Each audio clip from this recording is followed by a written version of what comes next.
नमस्कार फ्रेंड्स, रथसप्तमी हा दिवस माघ शुद्ध सप्तमी या दिवशी साजरा केला जातो। या सप्तमीला अचला सप्तमी, माघी सप्तमी, अर्क सप्तमी आणि सूर्य जयंती असेही म्हणतात। भारतातील एक महत्त्वाचा सण आहे। भारत हा विविध प्रकारच्या संस्कृतीने नटलेला देश आहे। भारतातील प्रत्येक धार्मिक विधीत किंवा संस्कृतीत निसर्ग पूजा ही नक्कीच आढळून येते।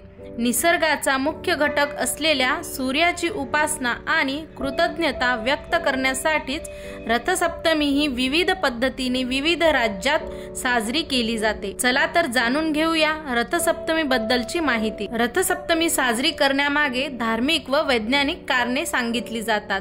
सूर्य हा निसर्गातील सर्वात मोठा व स्वयंप्रकाशित तारा आहे। शिवाय तो सर्व ग्रह ताऱ्यांसोबतच अवघ्या विश्वाला स्वतःचा प्रकाश व उष्णतेने उजळून टाकतो। सर्वात तेजस्वी, सामर्थ्यवान, युक्तिवान, बुद्धिवान असा सूर्य आहे। सृष्टीचा तो चालक असून पूर्ण ब्रह्मांडावर त्याचं नियंत्रण आहे। ज्याच्या सत्तेने हे निसर्ग चक्र सुरू आहे, अशा सूर्यदेवाची मनोभावे पूजा व उपासना करण्यासाठी रथसप्तमी साजरी केली जाते। रथसप्तमी पासून सूर्य आपल्या रथात बसून प्रवास सुरू करतो। भारतीय पुराणात सांगितल्याप्रमाणे सूर्यदेव सोन्याच्या रथातून प्रवास करतो, ज्याला 7 घोडे असून त्याचे सारथ्य अरुण देवाकडे आहे। तसेच या रथाला 7 घोडे असल्याने या सणाचं नाव रथसप्तमी पडलं असल्याचं सांगण्यात येते। सूर्यदेव हे अदिती व कश्यप ऋषी यांचे पुत्र आहेत।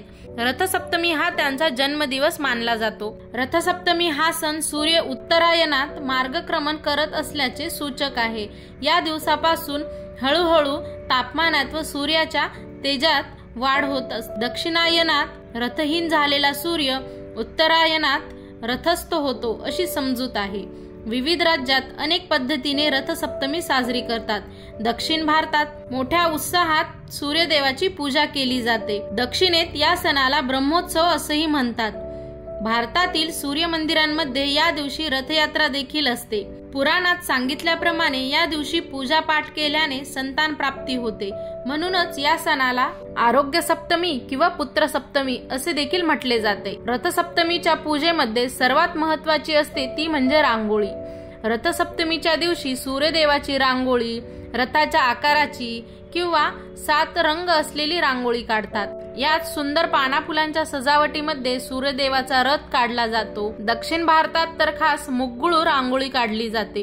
कोलम रांगोळी ही अतिशय रेखीव असते। पारंपरिक पद्धतीने सण साजरा करायचा असेल तर तुम्ही अशा प्रकारची रांगोळी नक्की काढा।